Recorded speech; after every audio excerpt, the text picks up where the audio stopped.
Hello and welcome to the Deep Dive.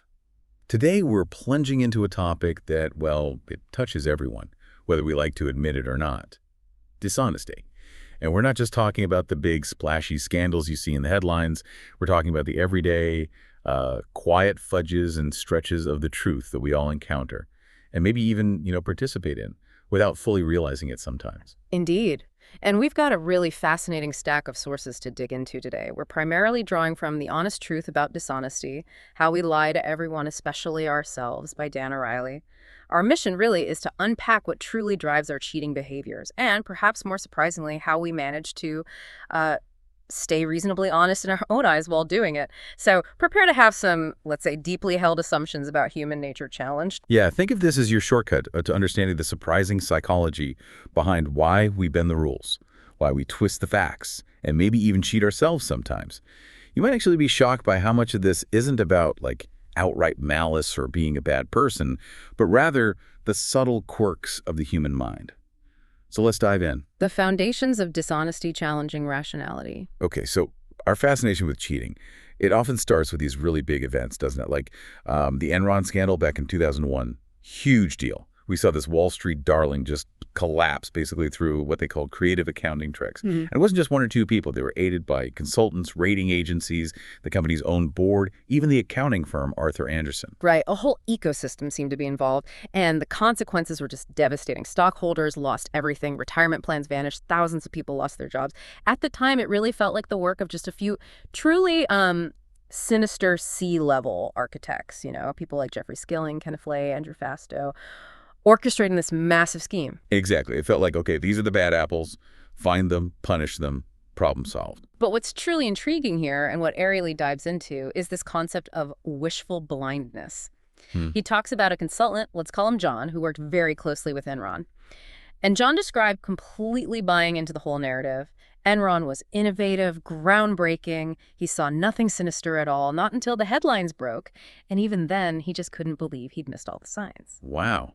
So a smart, well-meaning person just didn't see it. Exactly. And that raises a really crucial question. If people like John can get so caught up in this web of deceit, maybe dishonesty goes deeper than just a few bad apples. It kind of suggests a form of self-deception, maybe one that, you and I might even practice without realizing it. That's a bit unsettling.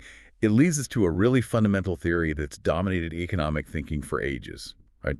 Gary Becker's simple model of rational crime, SMORC for short. SMORC, yes. Becker was a Nobel laureate, and he had this experience where he considered parking illegally. He literally weighed the conceivable cost, getting caught, fined, maybe towed against the benefit, which was just getting to a meeting on time. And he noted there was no place in his calculation for right or wrong. It was just outcomes. So SMORC basically says we're all kind of like rational muggers all the time. That's the gist of it, yeah. Constantly weighing costs and benefits to our advantage. If the reward seems to outweigh the risk, according to SMORC, we'll do it. Doesn't matter if it's robbing a bank or, just cutting a corner on our taxes. Okay, but if that simple view is wrong, or at least incomplete, then our usual ways of fighting dishonesty, like just hiring more police or having harsher punishments, they're probably not going to be very effective, or at least not sufficient. So this deep dive is really going to explore those irrational forces, the things we often think don't matter, but actually might be huge drivers of dishonesty. And maybe, just maybe, figure out what really keeps us honest most of the time. It's interesting to think about what a purely SMORC world would look like, though. If everyone just did cold cost-benefit analyses, ignoring trust, emotion, you'd lock your wallet in your office drawer, even if you just stepped out for a minute. Keep all your cash under the mattress. Never trust your neighbors with your mail. Right. You'd watch your coworkers like a hawk. Handshakes would be totally meaningless. Everything would need these ironclad legal contracts, which would probably lead to endless lawsuits. You might even, as Ariely jokes, decide not to have kids because you'd calculate they'd just steal everything you own eventually. Yeah, that thought experiment pretty quickly shows how, unlivable that kind of world would be. It strongly suggests human behavior is way more nuanced than just simple calculation. Absolutely. And a real-world example really drives this home. At the John F. Kennedy Center for the Performing Arts, they had these gift shops with honor system cash boxes, and they were losing a ton of money, about $150,000 out of $400,000 in sales annually. Gone. Wow. So the first thought must have been, there's one massive thief. Exactly, a single cold-hearted person cleaning them out. So they set up a sting operation and caught one employee stealing just $60. $60. But the money kept vanishing. The real problem, it turned out, was the multitude of elderly, well-meaning, art-loving volunteers. The volunteers? No way. Yes. They were each quietly justifying taking a little bit of cash or a little bit of merchandise over and over.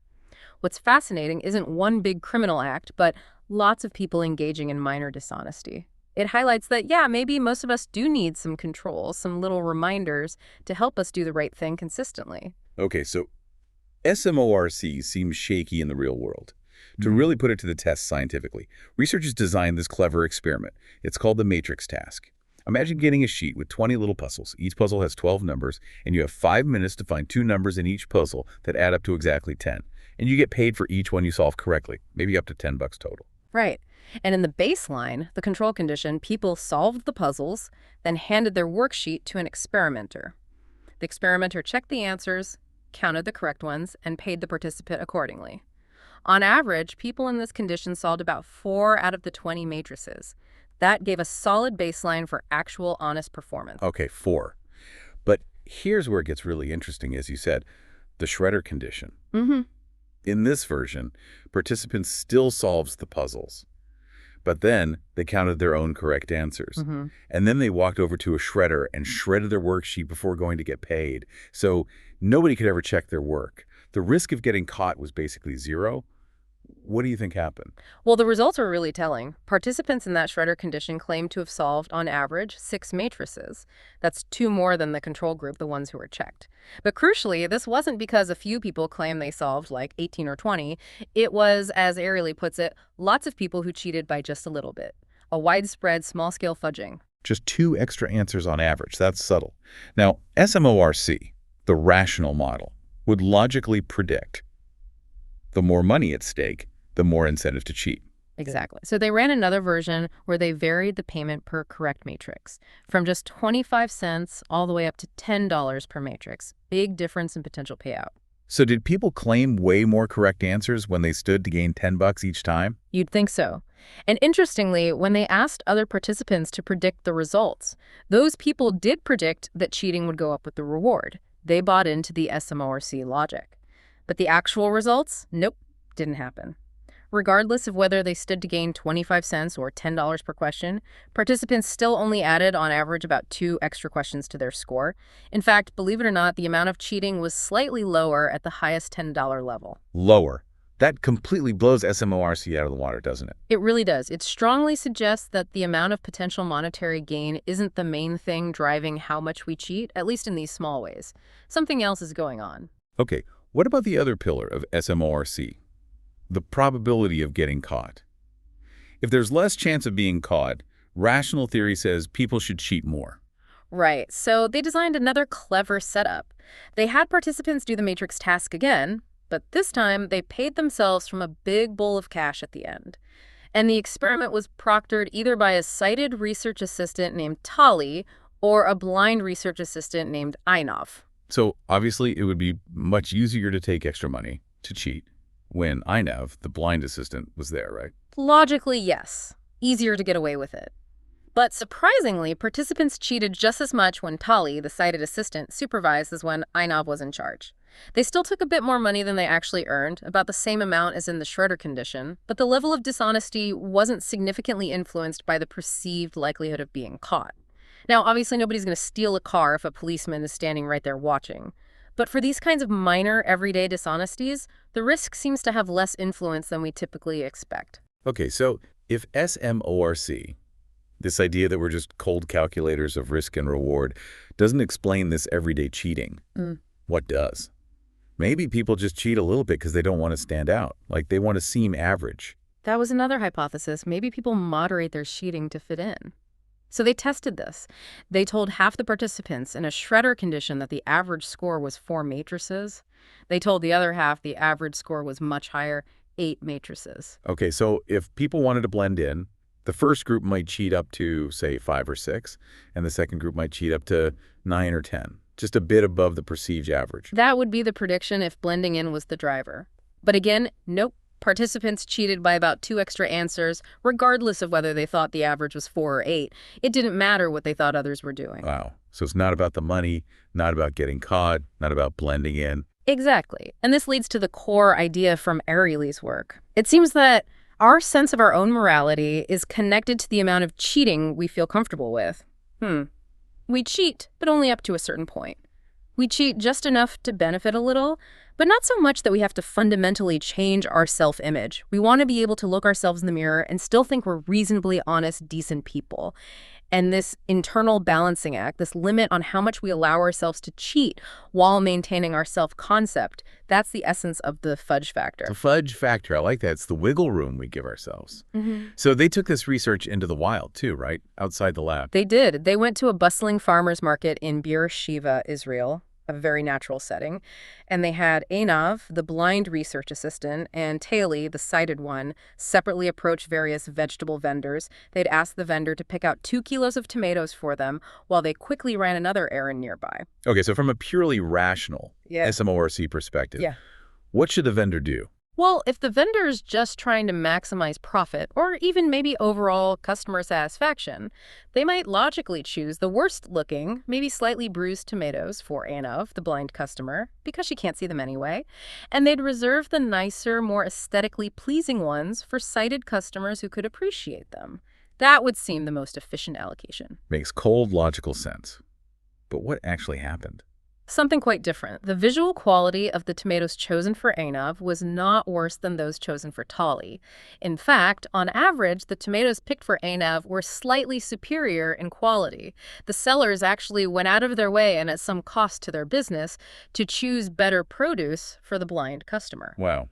That's kindness, not calculation. Exactly. A benevolent act driven by empathy, perhaps, not a rational calculation of maximizing profit or utility. It shows something other than self-interest is at play. And they looked at cab drivers too, right? A profession sometimes stereotyped for taking advantage. Yes, often viewed with suspicion. They looked at the practice of long hauling, taking a longer route to increase the fare.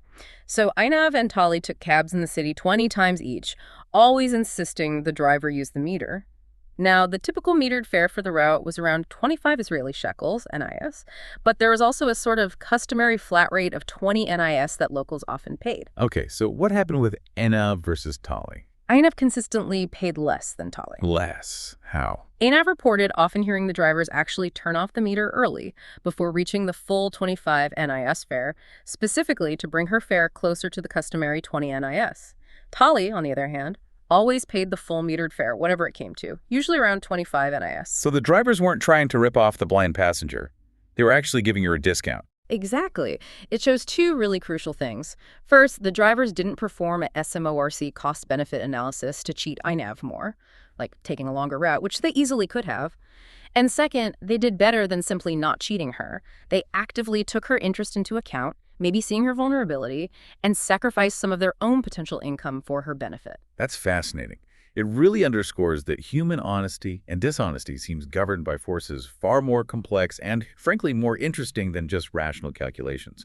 Empathy, fairness, our own self-image, it's all mixed in. The fudge factor, how we justify small lies. Okay, so let's dig deeper into this fudge factor. Why is it that so many of us, might feel okay taking a few pens or a notepad from the office supply closet for home use? But we'd never dream of taking, say, $5 from the petty cash box, even if that $5 is exactly what the pens cost. It feels fundamentally different. It really does. And that illustrates the fudge factor perfectly. It's about how easy it is to rationalize the act. There was an informal experiment done in a college dorm that showed this nicely. They left a plate with $6 bills on it in the common fridge and also a 6-pack of Coke. Within a few days, all the Cokes were gone, but the money, untouched. So stealing soda is okay, but stealing cash isn't. It suggests, as Ariely puts it, that we're ready and willing to steal something that does not explicitly reference monetary value. Taking a Coke feels less like stealing than taking the actual cash, even if the value is the same. There's a psychological distance. Psychological distance from money, that seems key. So it's not just about physical cash versus an object, maybe. It's about how directly we connect the action to money. That's the hypothesis. And they tested this directly with another matrix experiment. This time, everyone was in the shredder condition so they could cheat. But one group, after reporting their score, received payment directly in cash, X dollars. The other group reported their score and received X tokens. Then, just a few steps away, they immediately exchanged those tokens for the exact same amount of cash. So just adding one tiny, almost meaningless step, the tokens between the reporting and the cash. Exactly. A thin layer of abstraction. And what happened? Cheating skyrocketed in the token group. Instead of claiming about 2 extra matrices, like usual, they claimed about 4 extra matrices on average. Doubled. Just because of tokens. It seems so. That tiny step removed from actual money made it psychologically easier to inflate their scores. It increased their fudge factor. Wow. And that has some pretty worrying implications for today, doesn't it? Our society is becoming increasingly cashless. Absolutely. Think about it. Stealing someone's credit card number or engaging in online fraud, clicking a button, it feels much less direct, less morally loaded than physically taking cash from a wallet. Digital money, stock options, complex derivatives, these are all abstract. They create psychological distance. And Ariely worries this distance could be liberating people from their moral shackles, potentially eroding both personal honesty and broader social morality without us even noticing the shift. That's a sobering thought. And it seems like some companies might even, maybe unintentionally, exploit this principle. It appears so. Ariely shares a letter from a consultant describing rampant, overstating billable hours at his firm. The whole system seemed designed to encourage it, maybe not deliberately, but effectively. There were no real checks on how much time was billed, the guidelines were vague, and crucially, there was intense fear of layoffs if your billability numbers weren't high enough. A perfect storm for fudging the numbers. Exactly. A perfect environment for rampant cheating, and the lawyers who got a percentage cut of the billings, they apparently didn't look too closely or ask too many questions. The consultant gave examples. A boss telling people to subtract only 2 hours for lunch dinner, even if they took more breaks, calling the extra time mental health. A colleague who refused to overbill was the first one laid off. People billing for just monitoring emails on call, even if nothing happened. It shows how systems can pave the way for dishonesty by making the actions feel less directly tied to taking money, more like just meeting expectations or playing the game. It reminds me of a really profound insight Ariely shares from a locksmith he spoke to. The locksmith said, "Locks are on doors only to keep honest people honest." Keep honest people honest. What does that mean? He explained his view. Maybe 1% of people will always be honest no matter what. Another 1% will always be dishonest, always looking for an angle. But the mass majority, the other 98%, will be honest as long as the conditions are right. But if they are tempted enough, they'll be dishonest too. Ah. So locks aren't really for the master criminals, they're for the rest of us. Exactly. Locks protect us from the mostly honest people among us who might just be tempted if there was absolutely no barrier, no deterrent at all. It highlights that most of us, that 98%, probably need these little reminders, these small nudges to keep ourselves on the right path. Little reminders. That brings us back to the idea of moral codes, doesn't it? Like the 10 Commandments. There was that funny rabbi joke where trying to remember thou shalt not commit adultery actually helped a man find his lost bicycle. It suggests just thinking about morality can trigger something. Right. It primes ethical thoughts. So researchers tested this directly. They took a large group of participants at UCLA, about 450 people. One group was asked to try their best to recall the 10 Commandments, just write down as many as they could remember. The other group was asked to recall 10 books they had read in high school, a neutral memory task. Then both groups did the matrix task with the opportunity to cheat using the shredder. Okay, so did thinking about the 10 Commandments make a difference? A huge difference. The result was really striking. The group that simply tried to recall the 10 Commandments showed no cheating whatsoever. Zero inflation of their scores. None. Even though probably nobody remembered all 10? Exactly.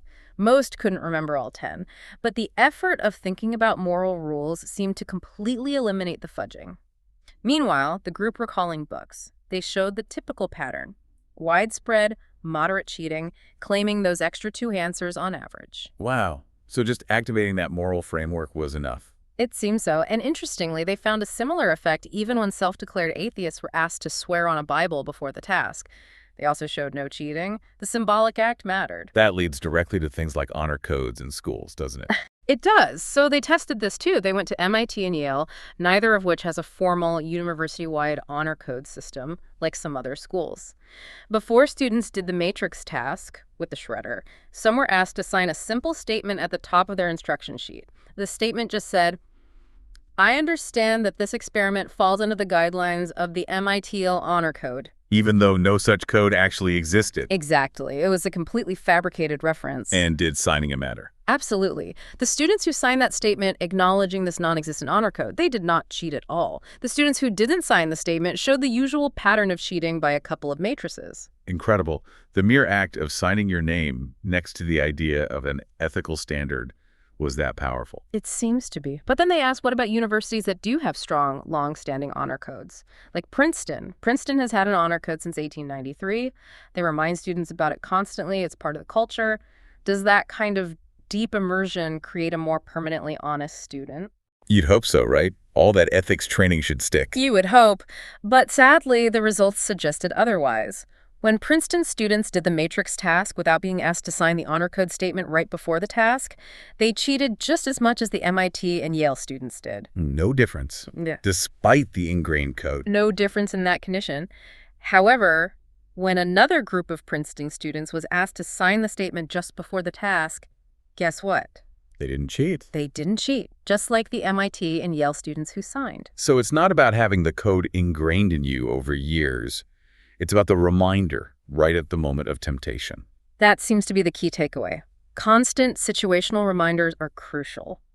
The effect isn't necessarily a permanent change in moral fiber, but more like activating your honest self right when it's needed. The existence of the code isn't enough. You have to think about it. Which explains why that professor's extreme MBA pledge, making students swear they'd be sorry for the rest of their lives and go to hell if they cheated, caused such outrage, but might have actually worked by making the stakes feel incredibly high right then and there. Precisely. It raises the salience dramatically. So the overall point is clear. Moral reminders work, especially when they happen just before the opportunity to be dishonest arises. Okay, this idea of reminders leads to a really simple, practical intervention they tested, involving just where you sign a form. Normally, we fill out a form like an insurance claim or a tax return, and then we sign at the very bottom to verify the information is true, right? Standard practice. You attest to the truth after you've provided the details. But what if you sign first, at the top, before you fill anything in? Could that act as a kind of moral reminder or pledge? That was exactly the question. So they designed an experiment using a form that looked like a tax worksheet, where participants could report expenses and potentially claim more money back than they deserved. Half the participants signed a declaration of truthfulness at the bottom after filling it out, as usual. The other half signed the exact same declaration, but it was placed at the top of the form before they started filling in the numbers. And did it make a difference? A significant difference. Those who signed at the end, the standard way, added about 4 extra matrices worth of claims to their score. They cheated quite a bit.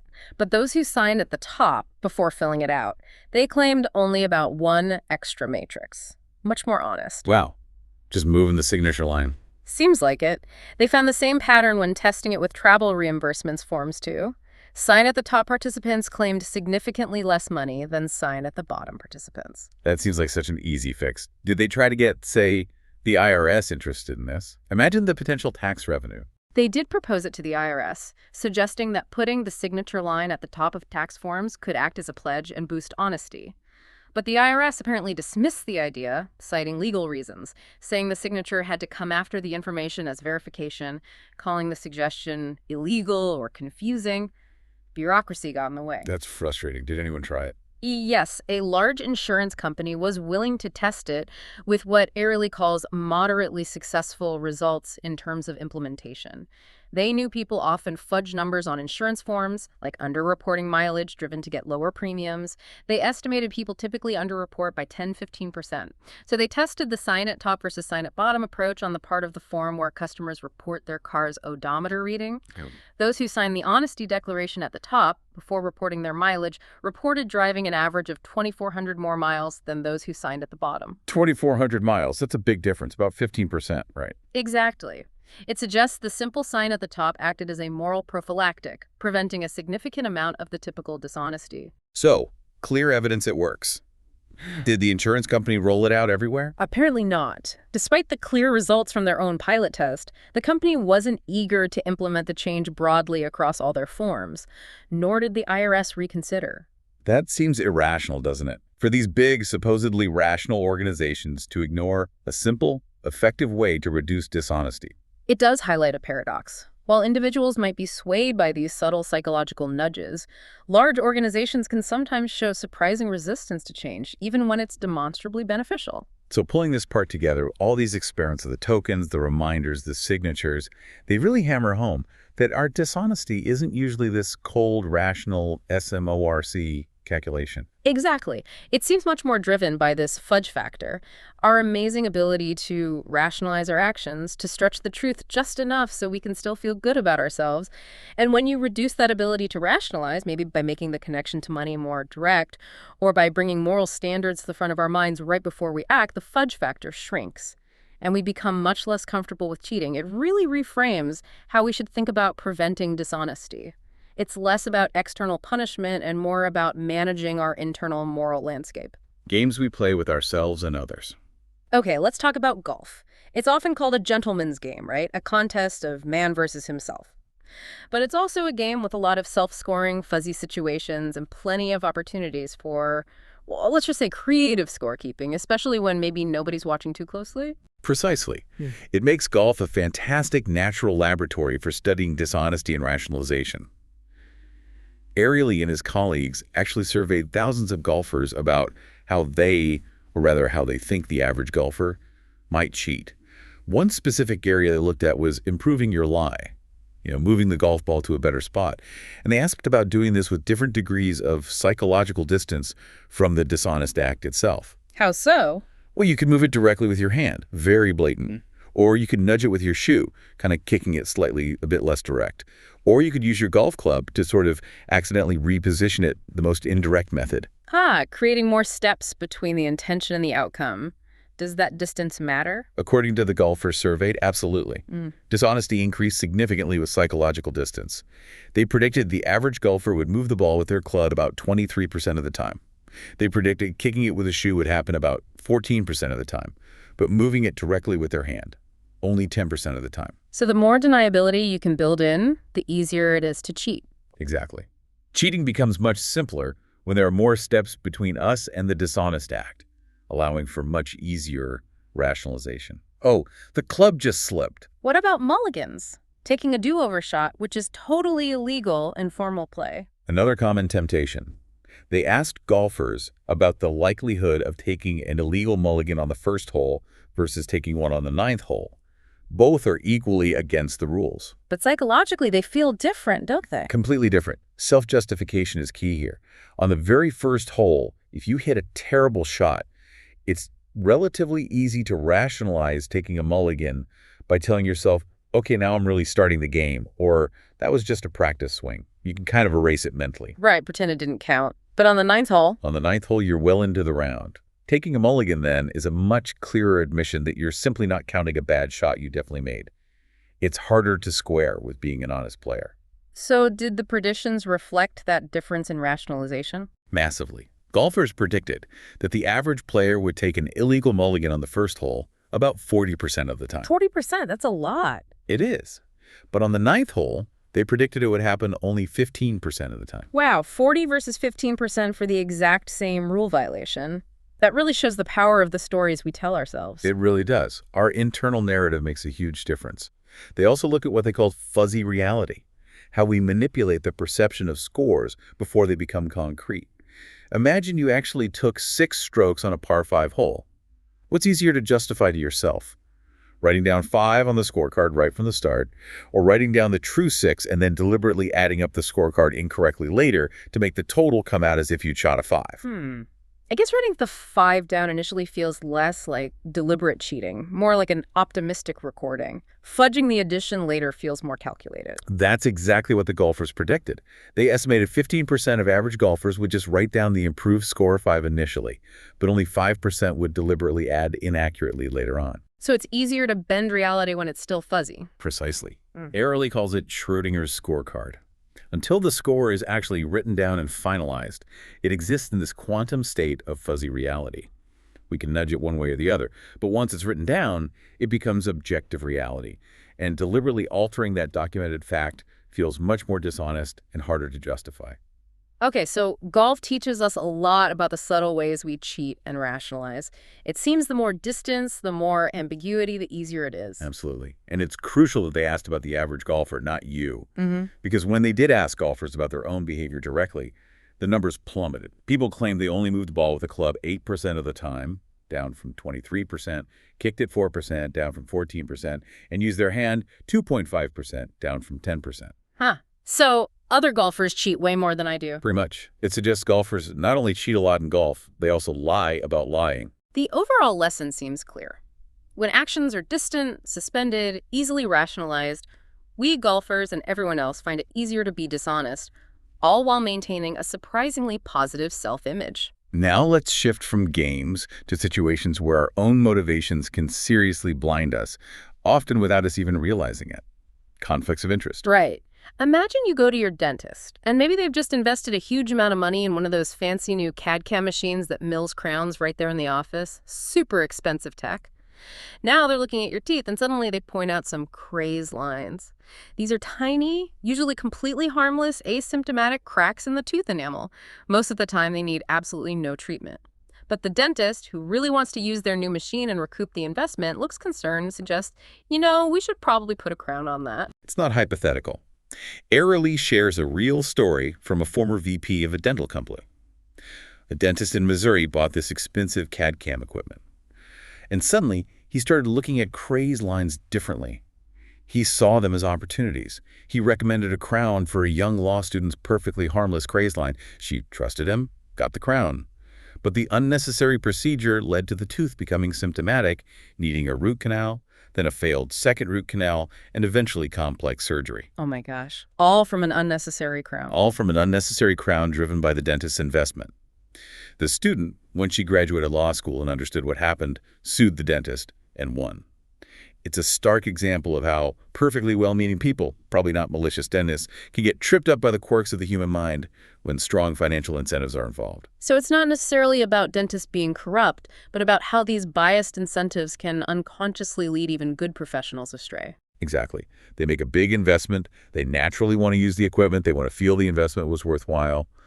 And so consciously, or more likely unconsciously, they start looking for ways to do so. That investment literally colors the dentist's professional judgment, shifting recommendations towards their own self-interest, even if they believe they're acting in the patient's best interest. That conflict of interest is powerful. Incredibly powerful. And it's everywhere. Ariely shares a very personal anecdote about this, too. Years after his severe burn accident, when he was still heavily scarred, he was approached by the head of the burn department where he'd been treated. The doctor was incredibly enthusiastic about a fantastic new treatment, tattooing tiny, stubble-like dots onto the scarred side of his face to create symmetry. Tattooing his face. Yes, and the doctor was aggressively insistent, pushing hard for him to agree. Ariely felt really uncomfortable, asked about long-term implications, what happens when his hair turns gray, would he need laser removal? The doctor brushed off concerns, even got angry. Why was the doctor pushing so hard for something the patient clearly didn't want? That was the mystery. Until later, a deputy in the department quietly pulled Ariely aside and explained. The head doctor needs just one more patient in order to publish a scientific paper on this tattooing technique. Ah, it wasn't about the patient's needs at all. It was entirely about the doctor's research goals. And this was a really good physician, someone who had shown great care for Ariely previously. But in this instance, he was completely blinded by his conflict of interest. As Ariely says, it goes to show just how hard it is to overcome conflicts of interest once they fundamentally color our view of the world. It distorts perception. And it's not just financial incentives, right? Even simple favors can create these conflicts. Absolutely. Our deep-seated human inclination to return favors, reciprocity, creates conflicts all the time. When someone does something nice for us, gives us a gift, helps us out, we tend to feel indebted. And that feeling, often unconscious, can in turn color our view, making us unconsciously biased in favor of that person or entity later on. Is there research showing this effect? Yes, a fascinating study at Baylor College of Medicine looked at aesthetic preferences. Participants were recruited to evaluate paintings from 2 different art galleries. Crucially, they were told that their payment for participating in the study, $30 or $300, varied across participants, was being sponsored by one of the 2 galleries. A logo showed which gallery paid them. Then they viewed paintings, some from their sponsoring gallery, some from the other, and rated how much they liked them. Okay, so did the sponsorship influence their taste in art? Significantly. Participants consistently gave more favorable ratings to the paintings from their supposed sponsoring gallery. But here's the really amazing part. They also did fMRI scans during the viewing. The scans showed increased activity in the brain's pleasure and reward centers when participants viewed paintings from their sponsoring gallery. The favor literally made the art look better to their brains. Wow. And did they realize this was happening? Not at all. When asked afterward if the sponsor's logo had influenced their ratings, they universally denied it. They were completely unaware of the bias. And interestingly, the favoritism effect increased with the amount of payment they received.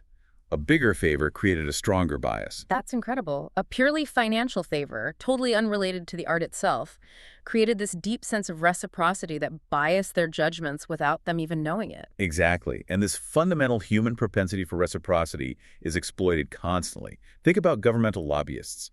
Ariely suggests they spend a small fraction of their time informing politicians with actual data, and the rest of their time is dedicated to implanting a feeling of obligation through favors, gifts, contributions, access. Creating that subtle sense of indebtedness, like pharma reps do with doctors. Precisely. Pharmaceutical reps are masters of this subtle persuasion. They offer small gifts, pens, notepads, lunches, free drug samples.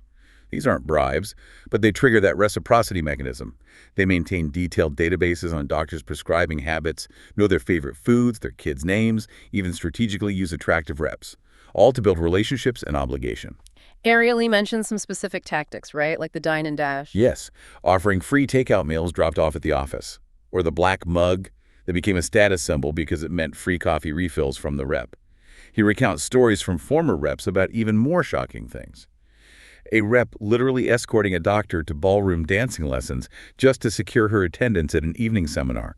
Doctors' offices demanding specific high-end meals like alternating steak and lobster for the staff lunch sponsored by the rep. Physicians calling reps into the examination room to have the rep, presented as an expert, explain the drug directly to the patient. Device reps actually selling products inside operating rooms during surgery. That's crossing some serious lines. And there was that clever tactic with hiring doctors to lecture other doctors. Yes, a brilliant piece of psychological manipulation. The reps didn't care so much about the audience learning about the drug, they cared about the speaker. The idea was cognitive dissonance. After a physician stands up and gives a paid lecture advocating for a drug, they start to believe their own words more strongly to resolve the internal conflict. I wouldn't say this if I didn't believe it, even though I'm paid. And guess what? Their own prescribing habits for that drug often increased significantly afterward. Wow. They basically paid the doctors to convince themselves. Exactly. The reps became chameleons, adapting their personalities, accents, even political affiliations to connect with doctors. Building social friendships, going fishing, playing basketball made it easier for doctors to feel good about writing prescriptions that benefited their buddies, often without fully realizing the extent of the manipulation. And beyond these subtle influences, there are more direct financial conflicts too, right? Absolutely. Drug companies paying doctors tens or hundreds of thousands in consulting fees or speaker fees, donating large sums to hospital departments or research centers. Ariely mentions a Harvard Medical School student who discovered his own pharmacology professor was heavily promoting cholesterol drugs in class while being on the payroll of 10 different drug companies, 5 of which made those very cholesterol drugs. 10 companies. Yes. And further investigation revealed nearly 1,600 Harvard Medical School professors and lecturers had financial ties related to their teaching or research work. That's a huge potential conflict when recommendations are presented as objective academic knowledge. It seems just as bad, if not worse, in finance. Oh, absolutely. The wonderland of financial services is rife with conflicts. Imagine being a Wall Street banker back in, say, 2007. Your huge bonus is directly tied to rating mortgage-backed securities positively. As Ariely puts it, you don't notice the tricks that your big bonus plays on your perception of reality. You genuinely start to see those securities more favorably because your brain is motivated to do so. And the abstract nature of it all helps. Playing with numbers on a spreadsheet feels different than handling actual cash. Definitely. It feels more like a game. You're tweaking Excel parameters, searching for parameters that provide the best representation of reality, but always with an unconscious, or maybe conscious eye on your personal financial future. Plus, the complexity of the products and the fact that every one of your colleagues is doing the same thing makes it incredibly easy to justify. It becomes the norm. Even academics aren't immune, are they? Expert witnesses, for example. Right. Expert witnesses are often paid very handsome fees, and studies have shown they frequently present research in a way that heavily favors the side paying them. Ariely shares his own experience acting as an expert witness. He describes how the lawyers subtly planted ideas, complemented interpretations that helped their case. And he found himself rapidly adopting their viewpoint, filtering the evidence through their lens. It made him seriously doubt whether it's at all possible to be objective when one is paid for his or her opinion.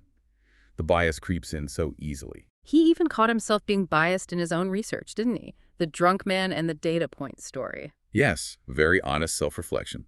He was running an experiment, and one participant's data completely contradicted his hypothesis, messing up the results. He then remembered that this particular participant had seemed drunk during the experiment, so he decided to exclude that person's data, and voila. The results looked beautiful, perfectly supporting his theory. Seems reasonable, maybe. Excluding unreliable data. But then he forced himself to ask a tough question. What if that drunk participant had been in the other experimental condition, the one whose results were supposed to be worse according to his hypothesis? He realized he probably wouldn't have even noticed the participant was drunk, or certainly wouldn't have felt the same urge to exclude the data if it had confirmed his theory. The bias was in looking for reasons to exclude data that disconfirmed his expectation. Exactly. It revealed his own bias to find the results he expected. This led him to establish a firm rule for his lab. Standards for excluding participants have to be made up front before the experiment takes place, and definitely not after looking at the data. It's about creating rules to safeguard ourselves from ourselves. Okay, so conflicts of interest are everywhere, they're powerful, they operate unconsciously. What about disclosure as a solution? Just telling people about the conflict. The idea is if you tell your client, hey, I get a bigger commission if you buy product X, then the client can take that into account, maybe discount your advice, and make a more informed decision. Sounds good in theory, right? It sounds great. Transparency seems like the obvious answer. But the research suggests disclosure isn't the magic bullet we might hope for. In fact, it can sometimes make things worse. They ran a study involving estimators, people guessing the amount of money in a jar, and advisors who saw the jar and gave advice to the estimators. In one condition, there was a clear conflict of interest. The advisors were paid more if the estimators overguessed the amount in the jar. Okay, so the advisors were motivated to give high estimates. Right, and they did. On average, their suggested estimates were about $4 higher than estimates from unbiased advisors. Now, what happened when disclosure was added? In the conflict of interest plus disclosure condition, the advisors had to explicitly tell the estimators about their incentive. Yeah. I get paid more if you guess high. So what happened to the advice? Did the advisors become more moderate, knowing the estimators were warned? I'd guess maybe they'd tone it down a bit. Nope. They actually increased their bias estimates by another $4 on average. They exaggerated even more. More? Why? The thinking is maybe once they've come clean by disclosing, they feel psychologically licensed to be even more biased. Like, hey, I warned you. Okay, but did the estimators adjust? Did they discount the now disclosed biased advice? They did discount it, but not enough. They only adjusted their guesses downward by about $2. So the advisors exaggerated by an extra $4 and the estimators only corrected by $2. Exactly, the net result. Disclosure created even greater bias in advice. With disclosure, the estimators made less money and the advisors made more. Disclosure actually backfired in this setup. That's deeply counterintuitive. Disclosure made things worse. In this case, yes. It suggests clients often don't sufficiently recognize just how powerfully conflicts of interest can warp advice, even when disclosed. And the disclosure might make the advisor feel more comfortable leaning into their bias. So what's the solution then, if disclosure doesn't always work? It's not easy. Completely eradicating all conflicts of interest, like banning doctors from owning the equipment they use or financial advisors from getting commissions tied to specific products, is often impractical, costly, and might even have unintended negative consequences. Sometimes those conflicts come with genuine expertise. True. The dentist who owns the CAD/CAM machine probably is an expert at using it. Right. But we must be more thoughtful about identifying and reducing conflicts of interest where the potential costs clearly outweigh the benefits. This is especially true where regulation is possible through government or professional organizations. Things like side payments to financial advisors, accounting firms auditing companies they also consult for, credit rating agencies being paid by the companies they rate, politicians accepting money and favors from lobbyists. These are areas where regulation could make a big difference. We must do our best to eradicate as many conflicts of interest as possible, most likely by regulation. And as individuals, as consumers, what can we do?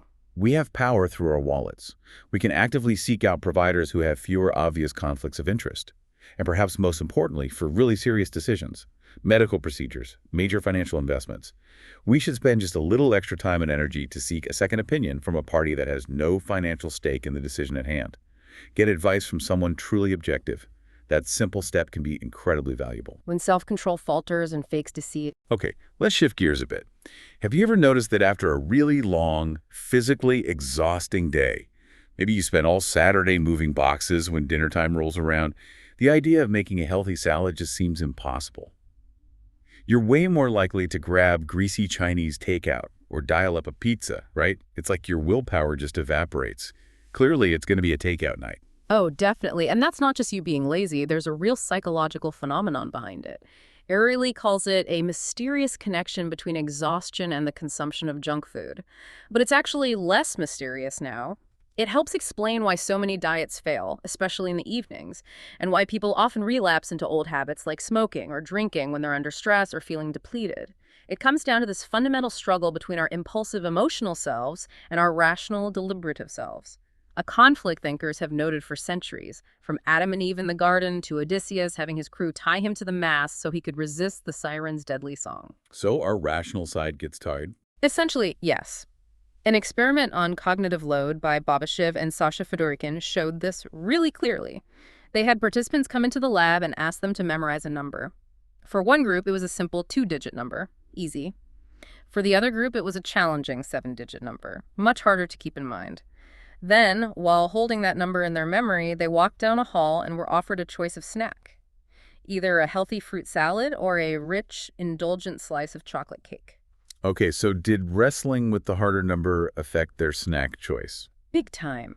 The participants who were struggling to remember the 7-digit number, the ones whose higher-level cognitive faculties were preoccupied, chose the chocolate cake much more frequently than those remembering the easy 2-digit number. So less mental bandwidth means less resistance to temptation. Exactly. With their rational brain busy holding on to those 7 digits, the more impulsive emotional system, the one shouting, "Yum cake," had an easier time winning the battle. This ties into Roy Baumeister's work on ego depletion, doesn't it? The idea that willpower is like a muscle. Precisely.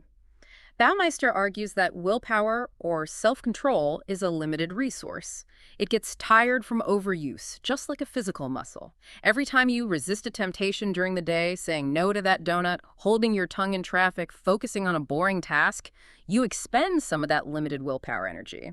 So, by the end of the day, after making countless small decisions and resisting various urges, your capacity for self-control is simply diminished. You've run down the battery. That makes so much sense why evenings are so tough for sticking to goals. Yeah. After a whole day of being good. You're tired of it all, as Ariely puts it. Your defenses are down, and you're much more likely to succumb to whatever desire pops up, whether it's late-night snacking, skipping the gym, or making an impulse purchase online. They even found this effect in judges making parole decisions. Judges were significantly more likely to grant parole early in the day or right after a food break, compared to later in the session when they were likely more mentally depleted. Their judgment was literally affected by their level of depletion. Wow, okay, so depletion affects our choices about cake and maybe even parole. Does it extend to morality, to honesty? I remember in Sex and the City, the character Samantha Jones starts eating compulsively at one point, and she explains it by saying, "I eat so I don't cheat." She was using food as a way to manage her sexual impulses, suggesting a link between different forms of self-control. It's a funny fictional example, but it raises a very real scientific question. If we overtax our self-control in one area, like resisting food or focusing intensely, does that make us more likely to fail morally in another area, like being honest? So can being tired make you cheat more? The research suggests yes. They ran experiments where they first depleted participants' self-control using one task, like forcing them to resist tempting cookies or perform a difficult cognitive task. Then, afterward, they gave these depleted participants an opportunity to cheat on a subsequent task, like the Matrix task. And indeed, the participants who were already depleted had considerably more trouble regulating their subsequent desires and cheated significantly more than non-depleted participants. So, if you wear down your willpower, you will have considerably more trouble regulating your desires, and that difficulty can wear down your honesty as well. Our moral muscle gets fatigued just like our cognitive one. This depletion idea might even offer a perhaps slightly cynical explanation for the dead granny syndrome in universities. Ah, yes, the mysterious spike in grandmother deaths right before midterms and finals. Professors notice this all the time, a sudden influx of students needing extensions because a relative, often a grandmother, has sadly passed away. One researcher, Mike Adams, actually tracked this and found that grandmothers were statistically 10 times more likely to die just before midterms and 19 times more likely just before final exams. And the rates were even higher for students who were failing the course. 19 times. So, while the official speculation might be that grandmothers worry themselves to death over their grandkids' grades, Another possibility, grounded in ego depletion, is that students, utterly worn out and depleted by months of studying and stress, simply lose some of their moral fortitude. Their fudge factor expands, and faking a dead grandmother becomes a more psychologically accessible option in order to ease the pressure. if being cognitively loaded makes you reach for chocolate cake, maybe being academically depleted for months makes it easier to tell a much bigger lie. It's a plausible, if depressing, application of the principle. So you can almost predict your own moments of vulnerability, can't you, after a long day of resisting temptations? You're definitely more susceptible. Even something like navigating a shopping mall, constantly seeing tempting items you decide not to buy, slowly whittles away your willpower. This makes you more likely to give in to an impulse buy later in the shopping trip, or splurge on an unhealthy treat on the way home. Okay, so knowing about depletion, how can we fight it? How do we confront temptation when our willpower muscle is tired? Well, the most effective strategy is often avoidance. Remove the temptation altogether if you can. Don't keep junk food in the house if you're trying to eat healthy. Unsubscribe from tempting shopping emails. Turn off social media notifications when you need to focus. Tackle tasks that require the most self-control early in the day when your willpower reserves are likely highest. As Ariely says, it's much easier to avoid temptation before you're snagged by it than it is to fight it head-on once you're already depleted and craving something. And if you can't avoid the temptation, Then it helps to have an arsenal of tricks ready. Pre-commit to certain actions. Count to 100 before giving in. Distract yourself, sing a song, call a friend, make a specific if-then plan. If I feel like eating cookies tonight, then I will make a cup of tea instead. and maybe, just maybe, for those times you truly need to indulge or let it all hang out, you could even strategically deplete yourself first on something trivial. Huh. Ariely does mention that possibility, tongue-in-cheek. Like, if you really want that cake guilt-free, maybe first try writing a long essay without using the letters A and N. Deplete yourself deliberately and then indulge your primal self. Probably not a recommended strategy, though. Okay, let's switch from internal states like fatigue to external things like what we wear. Ariely tells this story about his own debut into the world of fashion. Someone gave him a real expensive Prada bag, and he found himself debating whether to carry it with the prominent logo facing outward or hidden inward. But even when he hid the logo, he felt different carrying it. He said he stood a little straighter and walked with a bit more swagger. Just knowing he was wanting Prada changed his self-perception. It's a great illustration of how objects can affect our sense of self, and he contrasts that feeling with observing a young couple excitedly buying a fake Prada bag in Chinatown. This raises a really interesting question. How does what we wear, especially if it's counterfeit, affect not just how we feel, but how we behave? Does wearing a fake make us act fake? Or perhaps less honestly? It connects back to history, doesn't it? With sumptuary laws that used to dictate who could wear what based on social class. Exactly. In Renaissance England, only nobility could wear certain furs like ermine. Prostitutes were required to wear striped hoods. Dressing above your station was essentially a form of lying, a false signal about your identity and status. We don't have those rigid laws today, but the desire to signal success or status through brands Armani instead of ermine is arguably just as strong.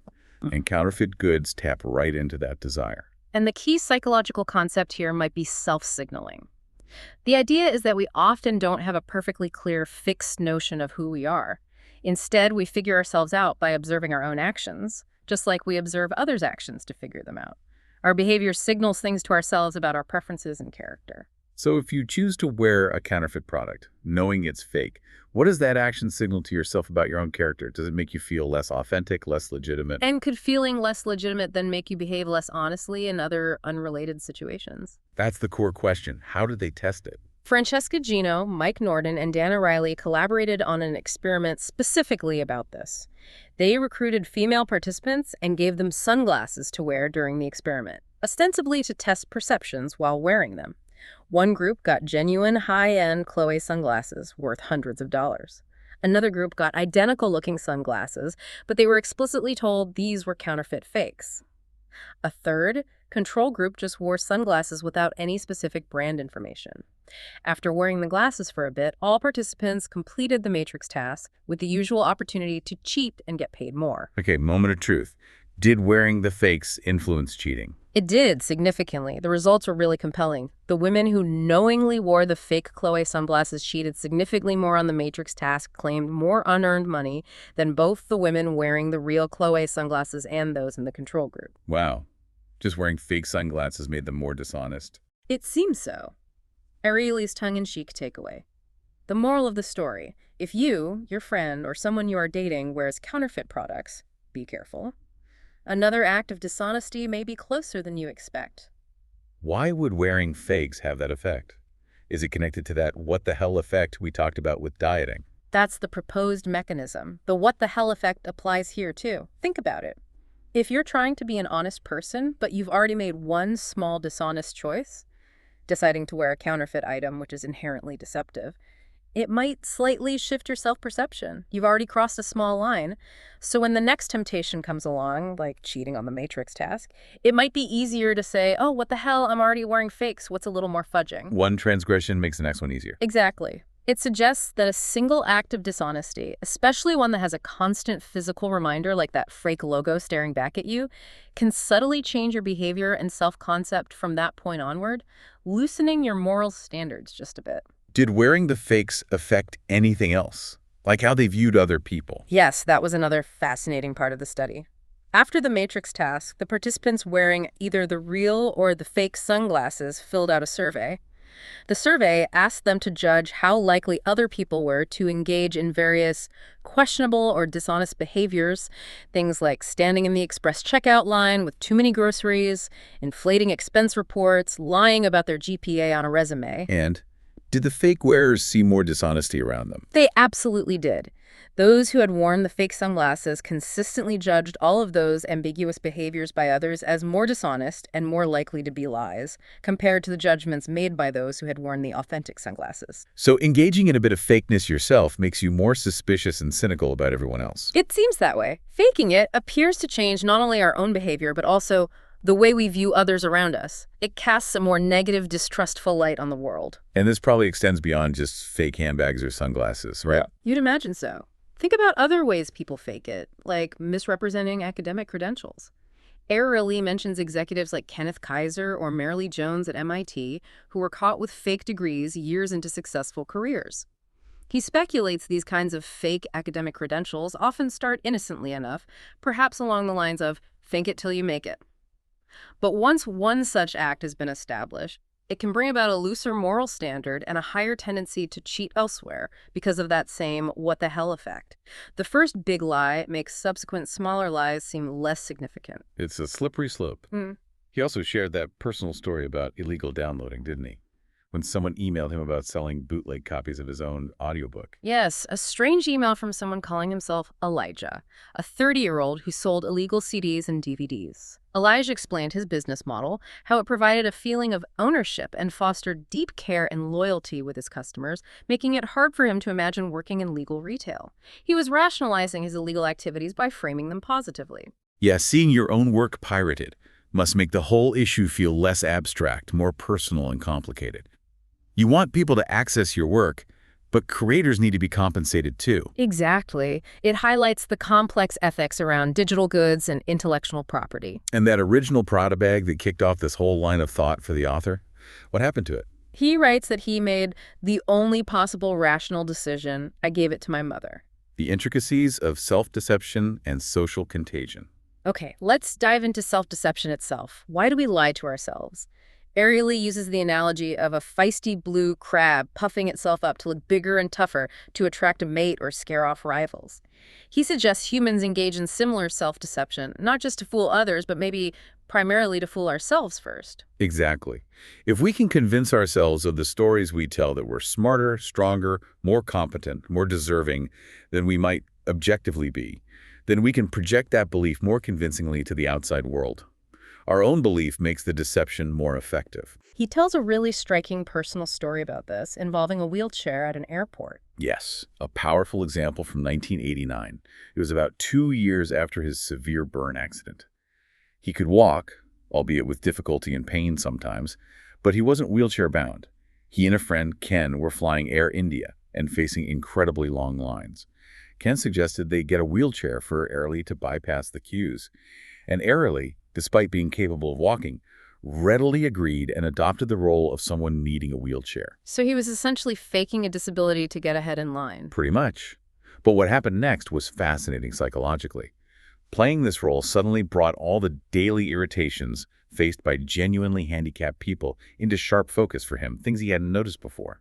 Inaccessible bathrooms, airplane aisles too narrow for the chair, having to wait endlessly for assistance. And immersed in this role, he started feeling genuinely indignant about these difficulties. He actually went and complained vigorously to the head of Air India about the poor facilities for disabled passengers. He complained while faking the need for the wheelchair. Yes. And he says the self-righteousness felt as real as if I had a legitimate reason to be upset. He completely inhabited the deceptive role and the emotions that came with it. That's incredible self-deception in action. How did it end? The punchline comes at baggage claim. After all the hassle and his righteous complaints, he writes that he simply picked up my backpack and walked away unhampered, like Kaiser Soze, from the movie The Usual Suspects. A perfect illustration of how thoroughly we can adopt a deceptive role and how real our fabricated feelings can seem, even to ourselves, right up until the moment the charade is dropped. Our minds are amazing at creating coherence, even if it's based on a lie. We do this in smaller ways all the time too, right? Like with hindsight bias, that I knew it all along feeling. Oh, constantly. When you're studying for a test, maybe using practice questions with the answers available. You look at a question, maybe guess the answer, check the key. If you were wrong, it's so easy to convince yourself, oh, I basically knew that, or that was just a silly mistake, I wouldn't make that on the real test. We systematically overestimate how much we actually knew beforehand. This leads to an inflated idea of how bright we actually are. He even named his research center after it, didn't he? Yes, the Center for Advanced Hindsight, acknowledging just how pervasive this bias is. And we seem to have a real love of exaggeration, telling stories that make us look better. We do. Think of Alan Conway, the guy who successfully impersonated the famously reclusive film director Stanley Kubrick for years. He fooled journalists, critics, industry people, and later Conway claimed, perhaps truthfully, perhaps not, that during the impersonation he really did believe I was him. It raises the question of whether some people are just more prone to fully believing their own fibs. It seems to happen a lot with things like military service or credentials too. Absolutely. Ariely mentions examples like Walter Williams, touted as America's last surviving Civil War veteran, who was actually only 5 when the war began, and many other fake veterans over the years. More recently, Sergeant Thomas Larez, a Marine who fabricated heroic stories of fighting the Taliban. Even respected journalist Dan Rather was found to have exaggerated his own Marine Corps service record. Why do people do that? Just for glory? Maybe partly. But Ariely poses a deeper question. Could it be that when we lie publicly, the recorded lie acts as an achievement marker that reminds us of our false achievement and helps cement the fiction into the fabric of our lives? So the lie itself, especially if it's documented somehow, like a fake diploma or a medal, reinforces the self-deception. It could, like his own humorous MIT Bachelor of Science in Charm diploma hanging on his wall. These external markers can help solidify our false beliefs about ourselves. Jane Austen even captured this kind of self-serving rationalization beautifully in Sensibility, didn't she? A perfect literary example. John Dashwood promises his dying father he'll take care of his stepmother and half-sisters financially. He initially intends to be generous, deciding on £3,000, a substantial sum. But then his clever and selfish wife, Fanny, gets to work on him.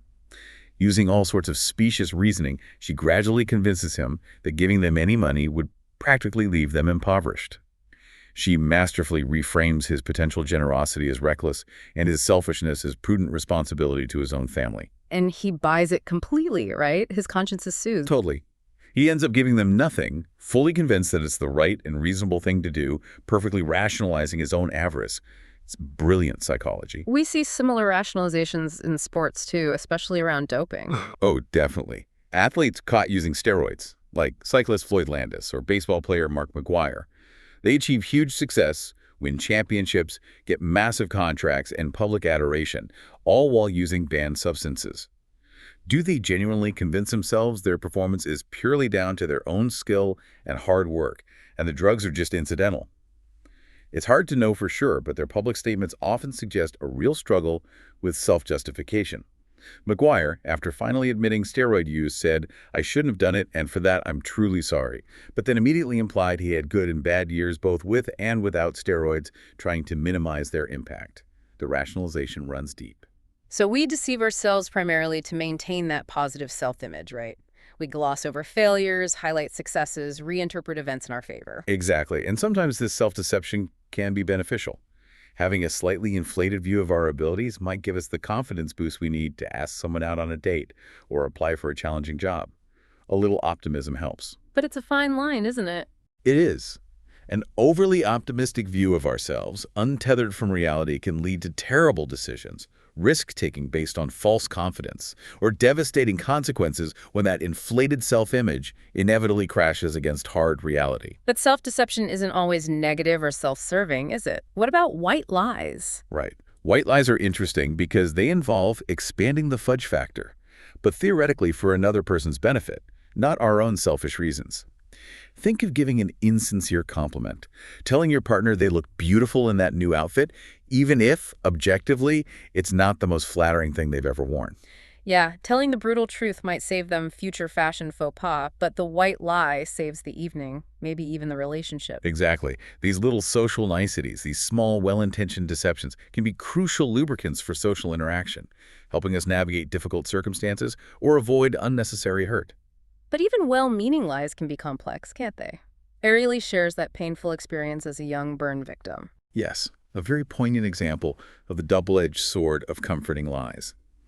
As an 18-year-old recovering from horrific burns, doctors and nurses constantly told him, everything will be okay. He clung to this, interpreting it to mean his severe scars would eventually fade and he'd look normal again. But then, much later, he met another recovered burn victim whose scarring was still severe, whose hands were barely functional. That encounter shattered his illusion, the one built on those well-meaning reassurances, and plunged him into a deep depression. So the lies provided temporary comfort, but set him up for a harder fall later. It seems so. He also mentions how nurses would often lie about how much a painful procedure was going to hurt, saying just a little pinch when it was actually agony. Again, it provided momentary comfort, but ultimately felt like a betrayal that prolonged a false sense of reality. It highlights the difficult ethics of benevolent deception. Where does this incredible human ability to spin stories and rationalize come from? Is there a part of the brain responsible? Cognitive neuroscientist Michael Gazzaniga offered a fascinating insight from his work with split-brain patients whose brain hemispheres were surgically separated. He identified what he called the interpreter, located primarily in the left hemisphere of the brain.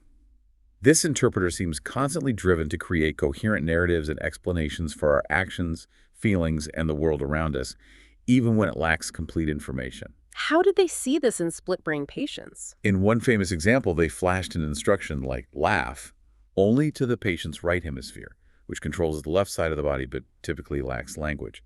The patient would laugh. Then they'd ask the patient's left hemisphere, the speaking side, "Why are you laughing?" Since the left brain hadn't seen the instruction, it didn't know the real reason. But instead of saying, "I don't know," the left brain's interpreter would instantly confabulate a plausible but completely false explanation, like, "Oh, you guys are just really funny looking." It creates a story to make sense of the behavior. Wow. Our brain is constantly trying to create a coherent story, even if it has to make stuff up. It seems that way. Yeah. We have a deep need for narrative consistency. Ariely experienced this himself when using a car recommendation website. He answered all the questions honestly about his needs and preferences, and the website calculated his perfect car was a Ford Taurus. Which he definitely didn't want. Right. It didn't fit his self-image or desires at all. So what did he do? He went back and fixed his answers, tweaking his supposed preferences until the website recommended the car he really wanted all along, a small convertible, which he then bought, feeling perfectly justified because the website recommended it. So we don't always make choices based on clear preferences. Sometimes we just know what we want. Exactly. We often have a gut feeling or an intuition about a choice first, and then we engage in all sorts of mental gymnastics afterward to find reasons and evidence that justify the choice we've already emotionally committed to. We work backward to maintain the appearance of rationality, mostly to ourselves. It's like using a coin toss to make a decision, but if you don't like the outcome, you just keep retossing until you get the result you wanted, and then declare that the coin told you what to do. Precisely. That's coin logic, and our interpreter brain is a master at it. Is there anything physically different about the brains of people who are, say, pathological liars? Interestingly, yes. Some research looking at the brains of pathological liars found intriguing differences in the prefrontal cortex, an area crucial for judgment, planning, and morality. Compared to control groups, these individuals had about 14% less gray matter, fewer actual brain cells or neurons in that region. Less gray matter, so maybe less capacity for moral reasoning. That's one interpretation, but here's the twist. They also had significantly more white matter in the same prefrontal region, about 22–26% more. More white matter, what does that mean? White matter consists of the connections, the wiring between brain cells. So having more white matter might mean having more numerous or more complex pathways for information processing. The researchers speculated that maybe less gray matter makes it harder to account for moral concerns, while more white matter provides more cognitive avenues to explore when it comes to interpreting and explaining dubious events. So maybe they're literally wired to be better at rationalizing and creating convincing narratives for their dishonesty, making them natural liars. It's a fascinating, though preliminary, finding that suggests neurological underpinnings for differences in dishonesty and rationalization ability. Okay, if complex brain wiring might help rationalization, what about something like creativity? Is there a link between being creative and being dishonest? Another intriguing question they investigated. They had participants first fill out self-assessment questionnaires, measuring their creativity. Then they gave them a different task, called the dots task, where participants saw patterns of dots briefly flashed on either the left or right side of a computer screen and had to judge which side had more dots. Crucially, they were paid more for saying the right side had more dots, creating an incentive to cheat, especially when the number of dots was very close and ambiguous. So did the more creative people cheat more on this task? Yes, they did. Those who scored higher on the creativity measures were significantly more likely to cheat, especially in those ambiguous trials where the number of dots on each side was almost equal. Why would creativity lead to more cheating? The interpretation is that more creative individuals are simply better at generating justifications, at explaining to themselves why there were more dots to the right, even when there weren't. Their creativity extends to creating convincing rationalizations for self-serving behavior. It shows, as Ariely puts it, how thinking creatively can get us into trouble by boosting our ability to fudge reality. It reminds me of those cognitive reflection test questions, the ones designed to trick your intuition. Oh yeah, like the classic, a bat and a ball cost $1.10 in total. The bat costs $1 more than the ball. How much does the ball cost? And the immediate intuitive answer that jumps out is 10 cents. But that's wrong, isn't it? It's wrong. If the ball was 10 cents, the bat would be $1.10, totaling $1.20. The correct answer is 5 cents. 5 cents plus $1.05 was $1.10. Right. And people who rely on that quick, intuitive answer tend to score lower on the test. Does this relate to dishonesty? It seems to. The tendency to accept quick, intuitive, but potentially flawed justifications like 10 cents feels right might also apply to how easily we accept justifications for our own dishonest actions. People who are better at overriding that first intuition might also be better at questioning their own rationalizations for cheating. It suggests our general cognitive style plays a role in how easily our fudge factor expands. Dishonesty's ripple effect and hope for the future. So far, we've mostly talked about individual dishonesty, those internal struggles and rationalizations. But we often think of these small acts, taking a pen, fudging a score, as minor, maybe even inconsequential in the grand scheme of things. But what if dishonesty is more like a germ? What if it's infectious, spreading from person to person, eroding our collective morality, a microscopic impression at a time? That's a really important perspective. Ariely explores the social contagion of dishonesty. An early hint of this came from a simple observation with a vending machine at MIT. The machine malfunctioned and started returning the full 75 cents purchase price, along with the candy bar. So, essentially, free candy. What did students do? Many took not just one free candy, but 2 or 3, and then, importantly, they often went looking for their friends, calling them over to share in this sugar-laden boon. Why invite friends? Just generosity? Maybe, partly. But Ariely suggests the act of inviting our friends to join in can help us justify our own questionable behavior. If your friends are doing it too, if they're crossing that line with you, it makes your own actions seem more normal, more socially acceptable. It dilutes the individual sense of wrongdoing. Like safety in numbers, but for cheating. Kind of. He saw a similar dynamic unfold in one of his classrooms. At the start of the semester, the students all took a pledge not to use their laptops for anything other than class activities, no email, no Facebook, etc. And initially, it worked pretty well. But as the semester wore on, especially during dimly lit documentary viewings, one student would start discreetly checking Facebook. Then another, then a few more. Soon, a significant portion of the class was multitasking online. The social norm shifted. Exactly. The honesty pledge was helpful in the beginning, but ultimately it was no match for the power of the emerging social norm that came from observing the misbehavior of others. Seeing others break the rule made it easier for everyone else to break it too. So they tested this social contagion effect more directly in the lab. They did, using the matrix task again, but adding a social element. They called it the Madoff condition, which tells you something about the setup. They planted a Confederate, an actor pretending to be a participant named David, into the group, doing the task at Carnegie Mellon University. About halfway through the task, David would stand up, loudly announce he'd finished, claim he'd solved an absurdly high number, like 18 or 20 matrices, when he'd actually only solved the usual 4 or 5. Then he'd walk to the front, visibly take a huge wad of cash from the payment bowl, say, "I guess I solved most of them," and walk out. Extremely blatant, obvious cheating. Okay, so how did witnessing David's flagrant cheating affect the real participants' behavior when they finished? It had a dramatic effect. The participants who saw David cheat so openly went on to claim, on average, about 15 matrices. 15, that's way higher than the usual 6 claimed in the standard shredder condition, right? Way higher. Roughly double what they actually solved, and significantly more cheating than the baseline. It clearly shows that observing someone else cheat, especially when they get away with it so brazenly, gives us permission, psychologically, to cheat much more ourselves. The fudge factor expands dramatically. Well, does it matter who the cheater is? Does our connection to them play a role? Great question. They tested that too in what they called the outsider Madoff condition.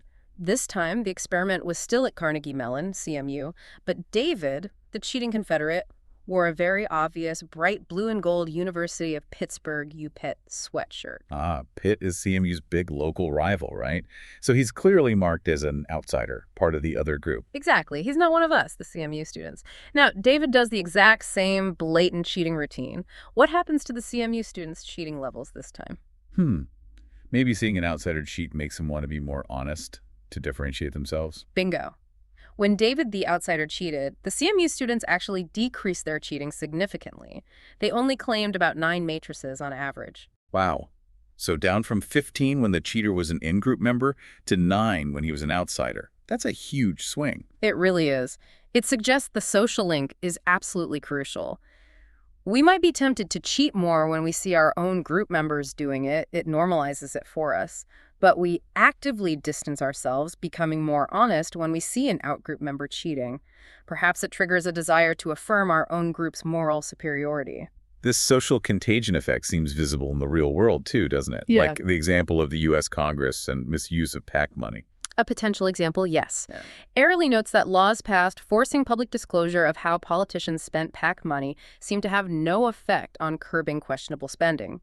He speculates that maybe as politicians saw their peers getting away with using funds for dubious things, like trips to strip clubs in one notorious case, the collective social norm has taken a turn for the worse. One politician was quoted anonymously saying something like, "It's hard for me to know what is normal or regular anymore. The standards slide when everyone seems to be doing it." Even things like essay mills, those websites selling pre-written papers to students. Right. Even though the papers they produce are often gibberish or easily detectable plagiarism, their very existence and accessibility send a signal to our students. That is, the institutional acceptance of cheating. It normalizes academic dishonesty just by being there, potentially impacting the moral health of education. So if dishonesty is contagious, how do we fight the infection? How can we regain ethical health? One idea comes from the broken windows theory of policing. The idea that cracking down on minor offenses like graffiti or vandalism can help prevent more serious crimes from taking root. Exactly. The theory is that visible signs of disorder and minor transgressions signal that rules aren't being enforced, which can embolden more serious lawbreaking. Ariely suggests this might apply to ethical behavior too. Not excusing or ignoring small acts of dishonesty, especially by public figures, politicians, celebrities, CEOs, could be important. Because their misbehavior is highly visible, it can have greater downstream consequences for society at large by shifting those social norms we just talked about. Holding prominent figures accountable for even small ethical lapses might help maintain broader standards. Can we also harness the positive side of social contagion? Hopefully, yes. Just as observing cheating can encourage more cheating, observing honesty and integrity might encourage more honesty. We can make a conscious effort to publicize and celebrate acts of moral courage. Think about figures like Sharon Watkins at Enron, Colleen Rowley at the FBI, Cynthia Cooper at WorldCom whistleblowers who stood up against massive internal misconduct, often at great personal risk. They were named Time Magazine's People of the Year. Right, holding them up as examples. Exactly. Promoting outstanding moral acts might help shift societal norms in a positive direction, counteracting the negative contagion. It's about actively shaping the social signals around us. Okay, what about collaboration? We usually think working in groups is a good thing, right? Better ideas, shared workload. Generally, yes. Two heads are often better than one.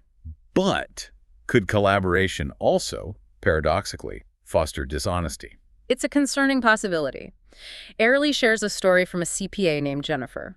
She prepared an honest and realistic financial report for a major client. Her boss reviewed it and simply said, "I don't like these numbers. Please gather your team and get me a revised version by next Wednesday." Think to me different numbers, no specifics. Exactly. A very ambiguous instruction, but the clear implication was to bend the numbers to look better.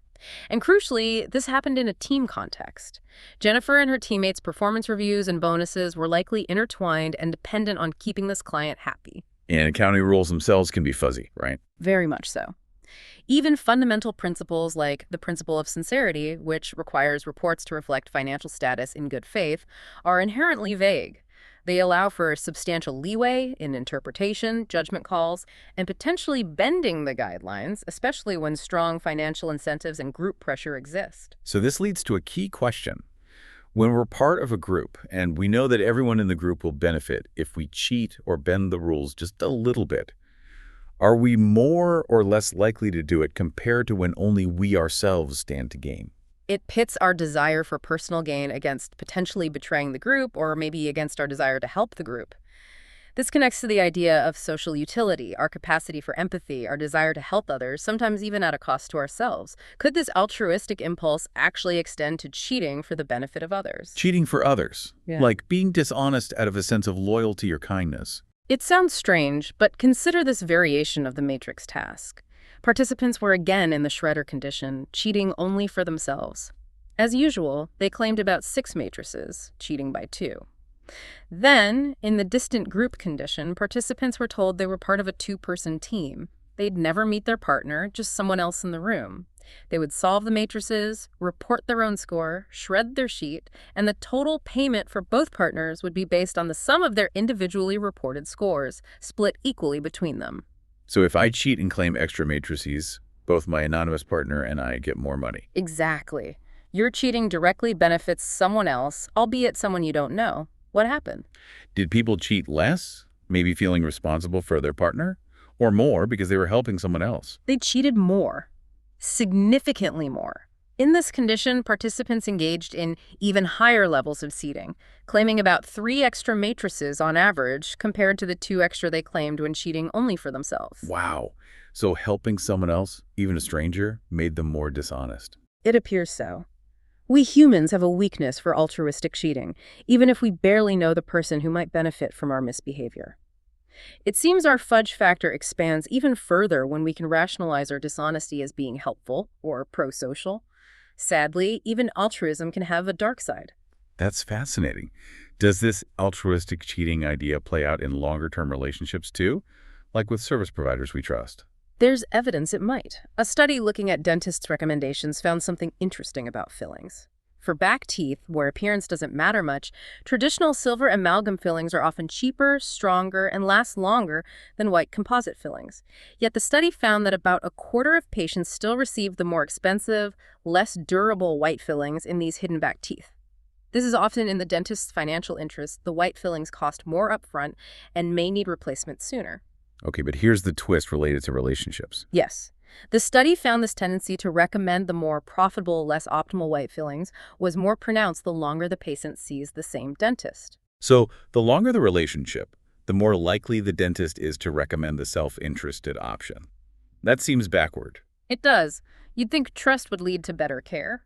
But the researchers speculate that as dentists become more comfortable with long-term patients, perhaps feeling a stronger, maybe misplaced sense of helping them by offering the latest white fillings, or simply feeling more comfortable pushing profitable options due to the established trust, they more frequently recommend these self-interested procedures. And the long-term patients are probably more likely to just accept the recommendation because they trust the dentist they've known for years. Exactly. Trust, ironically, might make patients more vulnerable to biased recommendations fueled by this complex mix of self-interest and perhaps even misguided altruism on the dentist's part. It shows how collaboration and relationships can complicate ethical decision-making. Okay, shifting to a global view. Do people from different countries cheat more or less? We all have stereotypes, right? We definitely do. And interestingly, when surveyed, people in most countries tend to believe that people in their own country cheat more than people elsewhere. Canadians and people from Nordic countries were exceptions, tending to think others cheat more.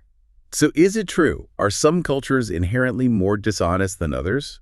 Well, when they ran the matrix task experiments in various countries around the world, Israel, China, Italy, Turkey, Canada, England, they adjusted the payment using a beer index to make the incentive roughly equivalent across cultures, paying about a quarter of the local cost of a pint of beer per solved matrix.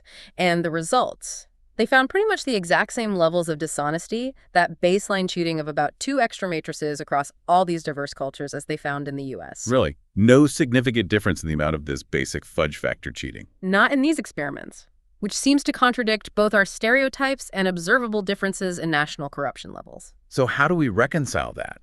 How could the basic level of individual cheating be universal, yet some countries clearly seem more corrupt than others? Ariely suggests both perspectives are correct.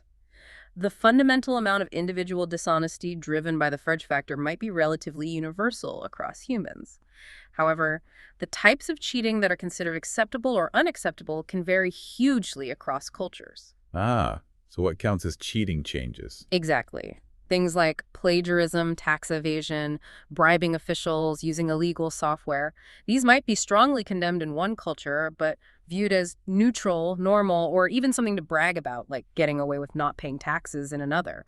So while the underlying psychological mechanism might be similar, its manifestation is culturally shaped. Was there any place they found a significant cultural difference in the amount of cheating on the matrix task? Just one really intriguing comparison. They ran the experiment in a bar in Washington, D.C., frequented by congressional staffers and aides, and also in a bar in New York City, frequented by Wall Street bankers. Okay, bankers versus junior politicians.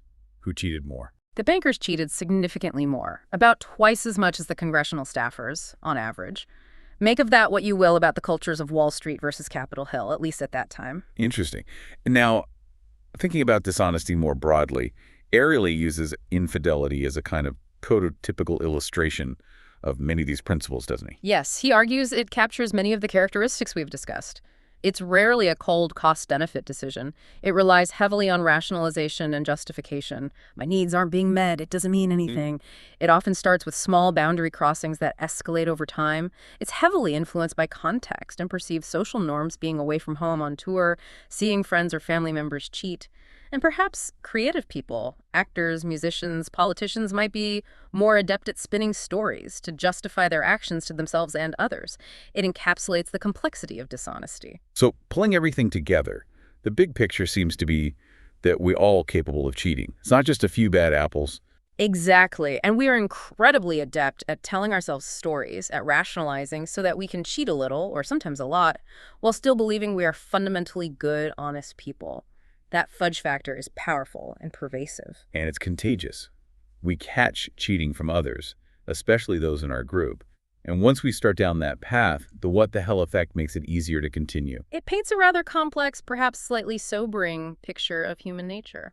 After the 2008 financial crisis, which involved so much questionable behavior driven by conflicts of interest and perhaps rationalization, there was a real opportunity, wasn't there, to rethink how our systems account for this human irrationality. A huge opportunity. The crisis laid bare the failures of assuming purely rational actors in the market.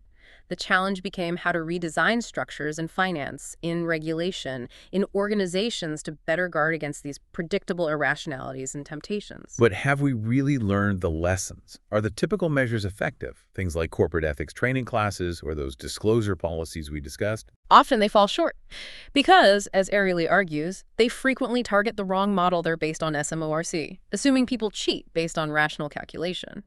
They try to increase the perceived cost or decrease the perceived benefit. But if the real drivers are the fudge factor, rationalization, self-deception, depletion, social norms, then those SMORC-based solutions won't be very effective. So we need different approaches. Yes, we need to get much more serious about identifying and regulating conflicts of interest. We need to understand the effects of depletion and design work environments that account for it. We need to apply the broken windows theory to ethical lapses, addressing small transgressions to prevent norms from sliding. We need solutions grounded in how humans actually behave, not how we wish they behaved. It sounds challenging. Is there any hope, any way to counteract these tendencies? There is. One hopeful finding relates to resetting rituals. Think about practices found across cultures in history. Religious rituals, like Catholic confession or Yom Kippur, or secular ones like making New Year's resolutions, celebrating birthdays, even just starting a new week on Monday. These moments often serve as opportunities to reflect, to collect ourselves, stop the deterioration, and turn a new page morally. Like a psychological reset button. Exactly. And experiments suggest these kinds of resets can actually work. They seem to be able to successfully reverse the what the hell effect, giving people a chance to break the chain of escalating dishonesty and recommit to their honest self-image. Even more extreme rituals, like self-flagellation or punishment found in some religious groups. Could they tap into something similar? Possibly. It sounds archaic, but there might be a basic psychological mechanism at play related to guilt and purification. One experiment found that participants who were asked to recall a past experience that made them feel guilty subsequently chose to self-administer higher levels of painful but harmless electric shocks compared to those who recalled a neutral memory. Why would they do that? It suggests that maybe purification through the pain might tap into a basic way we deal with feelings of guilt. Self-punishment, in this view, could be a way to cleanse the slate, to atone and reset morally, though clearly not a recommended approach. A much more elegant example of a reset was the story of the maid stealing meat, right? Yes, a lovely story. An employer realized their maid was stealing frozen meat. Instead of confronting or firing her, the employer bought a new lock for the freezer. But then they gave the maid the only key to the freezer, along with a promotion and a raise, framing it as giving her more responsibility and trust. So they acknowledged the problem implicitly, the lock, but then immediately offered a reset. The key, the promotion, the trust. Exactly. It established new rules, but also signaled trust and offered a fresh start. And the stealing stopped completely. It shows that combining clear boundaries with opportunities for resetting honesty and building trust can be incredibly effective. It addresses the psychology, not just the behavior. So after this deep dive, what does it all mean? Wow. We've gone from huge corporate scandals like Enron all the way down to the subtle whispers inside our own minds when we think about, taking an extra pen. We've uncovered the power of this fudge factor, how much our social context influences us, and these surprising ways that everything from how tired we are to whether we're wearing fake sunglasses can subtly shift our moral compass. It really seems clear that dishonesty isn't just about a few bad apples. It's deeply woven into the very human barrel that we're all in. It really is. What stands out most to you listening to all this? What's the one thing that really makes you pause and think? How might you apply some of this understanding in your own life or in how you see the world? Maybe you're just a bit more aware now of those small, seemingly justifiable moments, those little fudges that maybe over time could subtly erode our own moral standards if we're not careful. The research really encourages that kind of critical thinking, doesn't it? About our own actions, our own rationalizations, and the systems we live and work within, recognizing how easily the mind seeks to justify itself. Yeah, maybe the real challenge isn't just figuring out how to catch the big cheats. Maybe it's more about understanding the incredibly intricate, often unconscious ways that we all navigate the gray areas of our own morality every single day, and how those internal stories we tell ourselves allow us to bend the rules, sometimes significantly, while still managing to see ourselves as fundamentally good people. And perhaps if we can truly recognize and accept our own fallibility and our own profound irrationality, as this research so strongly suggests, maybe that self-awareness is the crucial first step. The first step towards consciously building structures, habits, and reminders, both for ourselves and for society, that can help us all live up to our better angels and be more truly consistently honest. It's less about fixing broken people and more about designing environments that help keep honest people honest. Thank you so much for joining us for this deep dive into the honest truth about dishonesty. We really hope it gave you plenty to chew on.